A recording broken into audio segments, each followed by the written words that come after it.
Hey guys, welcome back to I Took Trig. Today we'll be discussing radioactive decay and half-lives. So I arranged this kind of chart thing. We're going to be going over two questions.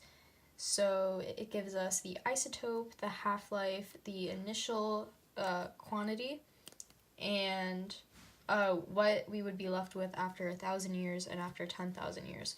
So here we have the elements. For this one, we got radium. That's the first one we'll be working with. So radium's half-life is 1,599 years, and we started off with 20. So we're gonna work with wait, I'll do like 1. Y equals CE to the KT. So in this situation, 20 is gonna be the C. So we're going to start by trying to find K. So we know, because we were given the half-life, that if we're doing it like this, when T equals 1599, Y is going to be half of the initial, right? Because it's a half-life. So if our initial is 20, it would be half of that, it would be 10, right? So basically what we just created was an event for ourselves. So what we're going to do now is, it's pretty similar when you're working with this and they just give you the events.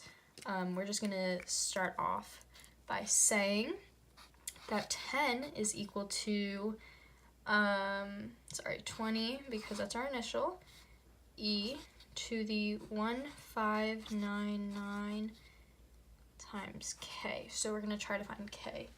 So when you plug this into your calculator, you're going to get that k is equal to the negative natural log of 2 divided by 1,579. Right? So now we have our k. Okay. Now we have our k. So what we're going to do now is try to find what we're missing in our chart, which is what amount we'd have after 1,000 years and what we'd have after 10,000 years. So what we're going to do is change t so that we can find that. So we're going to do y equals 20e, we have 1,000 years, and then we're going to plug in our k. Boom. And then when we do this out, we're going to get 12.9649. Right, and then that's what we're going to get after 1,000 years. And then when we go on to 10,000 years, it's the same thing. Just instead of 1,000, you're going to put one more 0, 10,000. Alright. And then with this, you would get that y is equal to... hold on. Promise I did this out. Oh, I got it, okay. Y is equal to 0.268. Boom. Right? So make sure that you get that. We're going to do the next one right now. And it's basically the same thing. The only thing that will be different in this question is that they don't always have to give you the initial. So like in this, they gave you what it would be after 1,000 years.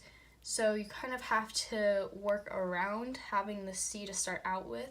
So it's a little bit of a different process, but basically it's very simple. It's very kind of rudimentary. As long as you get how to do this, you're good. So let's go on to the next. So now we're going to try to start doing this. So we're going to start with finding the initial. So this is a little bit of a different approach. What I'm going to do is, it's kind of like getting the concept down first. Sorry. Okay.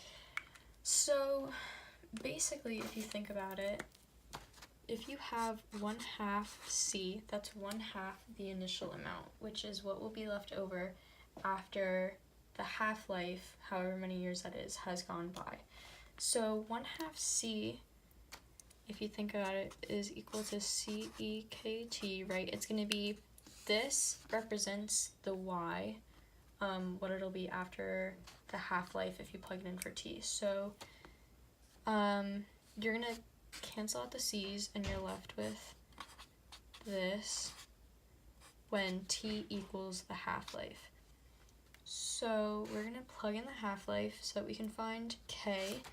So we have 1/2 equals E K, and then our half-life is given 24100.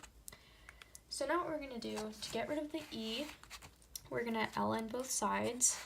So we'll have the natural log of 1/2. This is gonna cancel out, and you're left with K times this.